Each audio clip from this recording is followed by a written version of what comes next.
বা সাধারণত একটি বস্তু যখন একটি তলের উপর স্থির হয়ে থাকে তখন তখন যে ঘর্ষণ বল ক্রিয়া করে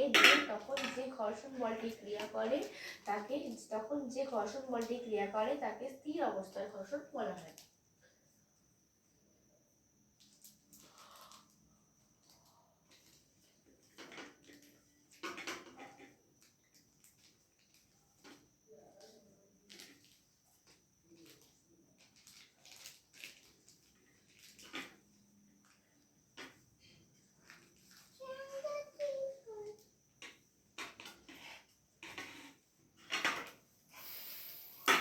বাবু কি করছো এটা?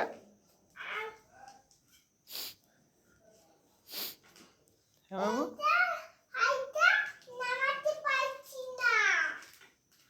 হ্যাঁ এটা গরম।